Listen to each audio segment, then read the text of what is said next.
Friends Pandian store அடுத்து என்ன நடக்க போகுதுன்றது இன்னொரு வீடியோவில் ஒரு குட்டி ப்ரெமோவாக பார்க்கல வாங்க. இந்த இடத்துல கதிர் இருந்துட்டு, ராஜி எதுக்காக ராஜி நீ அந்த அளவுக்கு சத்தம் போட்டுக்கிட்டு இருக்கன்றாங்க. அவங்க எப்படி பேசிட்டு இருக்காங்க, நீ என்னடனா கேஷுவலாக இருக்க கதிர்ன்றாங்க. என்னென்னலாம் அவங்க இருக்கிற மாதிரியெல்லாம் நார்மலாக இருக்க முடியாதுன்றாங்க. அவங்க அவ்வளோ அசிங்கப்படுத்துவாங்க. அதை கேட்டுட்டு பொறுமையாக இருக்க சொல்றியான்றாங்க. என்ன இருந்தாலும் செந்தில் மாமா பேசினது எனக்கு சுத்தமாகவே பிடிக்கலன்றாங்க.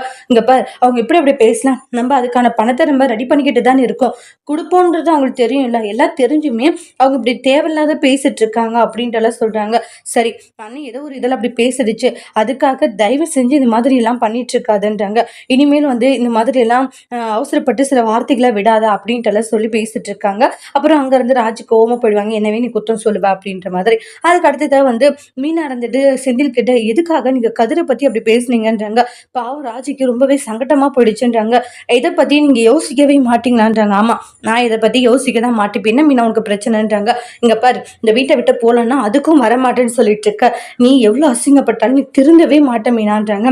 ஏன் தான் இப்படி இருக்கன்னு எனக்கு சுத்தமா புரியல அப்படின்ற மாதிரி சொல்லிட்டு இருக்காங்க. உடனே இல்ல, நான் சொல்ல வரதை கொஞ்சம் கேளுங்க, முதல்ல வந்து நீங்க பேசுனது தப்பு, கதிர்கிட்ட போயிட்டு மன்னிப்பு கேளுங்கன்றாங்க. நான் எதுக்கு மன்னிப்பு கேட்கணும், என்னாலலாம் மன்னிப்பு கேட்க முடியாது அப்படின்னு சொல்லிட்டு பயங்கரமா அந்த இடத்துல வந்து கத்திக்கிட்டு இருக்காங்க. இதை கேட்டுட்டு ரொம்ப இமோஷனலா ஃபீல் பண்ணிட்டு இருக்காங்க. இல்ல அது வந்துன்றாங்க, என்ன வந்து போய் அப்படின்ட்டு சொல்லிட்டு மீனா கோவமா போயிடுவாங்க. முதல்ல கதிர்கிட்ட பேசணும்னு சொல்லிட்டு கதிரின்றாங்க, சாரிடா ஏதோ ஒரு கோவத்துல அப்படி பேசிட்டுன்றாங்க, அப்படின்னு பேசிருக்க கூடாது தாண்டான்றாங்க, தப்பு பண்ணிட்டேன் மன்னிச்சிடு அப்படின்னு சொல்லிட்டு ஃபீல் பண்ணி மன்னிப்பு கேட்கறாங்க கதிர்கிட்ட. ராஜி ரொம்ப கஷ்டப்பட்டுருச்சோ அப்படின்றாங்க. லைட்டா ராஜி ஃபீல் ஆயிட்டாங்க, மற்றபடி வேற எதுவும் இல்லைன்றாங்க. நீ அதெல்லாம் பெருசா நினைச்சு ஃபீல் பண்ணாது, விடு பார்த்துக்கலாம் அப்படின்னு சொல்லி சமாதானப்படுத்திட்டு இருக்காங்க. அதோட இந்த ப்ரமோவை முடிச்சிருக்காங்க. இனி வரக்கூடிய எபிசோட்ல என்ன மாதிரி ஒரு டோஸ்ட் வரப்போகுதுன்னு வெயிட் பண்ணி பார்க்கலாம். தேங்க்யூ.